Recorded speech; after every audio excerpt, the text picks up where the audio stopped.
Hi, I'm Christian Wiman. To the people of Dag6. You're laughing at me. Ik moest het natuurlijk vragen aan de uitgever en die zei, top idee als je maar niet aankomt in een golf uit het jaar 0. Wel, dat is gelukt. Want ik heb een polo uit het jaar 0. I wish you a good weekend and may you find God in broken things. Nou woon ik zelf op 3 hoog in Amsterdam, waardoor ik eigenlijk nauwelijks mogelijkheid heb om te stofzuigen. En dat zie je ook aan de auto. Maar voor Wiman gaan wij die auto even opruimen. Alles wordt nieuw. Hij schrijft zelf over God ontmoeten in de rotzooi van het leven.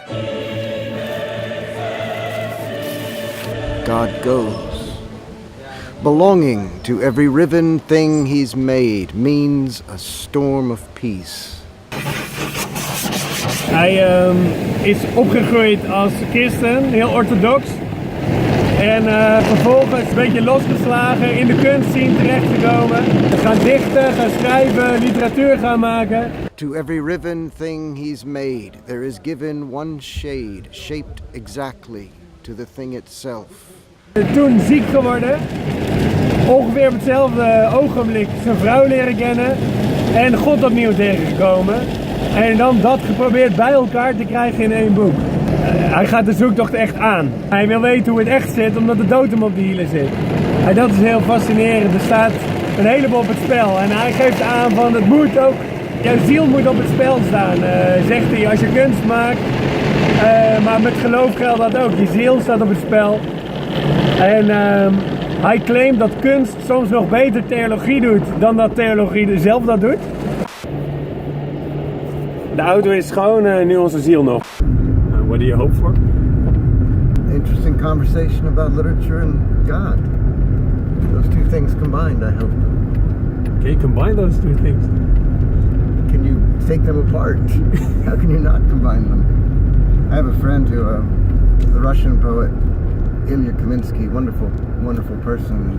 He was in a group of writing group, and people were going around saying what their relationship to poetry was, and he stood up and said, "My name is Ilya Kaminsky and I write poetry for God." That seems to be pretty good. That's about right. Why else would you write poems?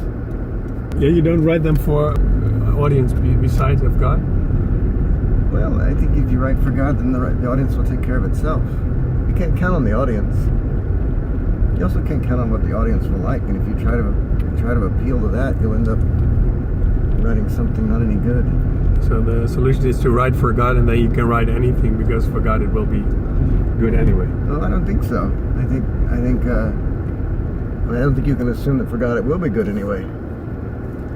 But I think you assume that there's some correspondence between your inspiration and the form that has to match that. Those two things.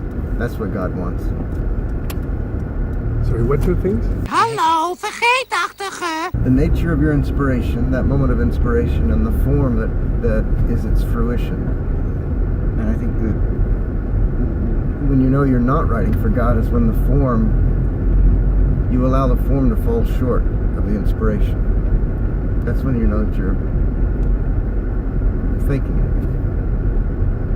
So it gives you like an extra urge to do something really good because the inspiration is coming from God, but you are responsible for the form. That seems yeah, a good way of putting it. Yeah. Did we just drive around in a circle over We did.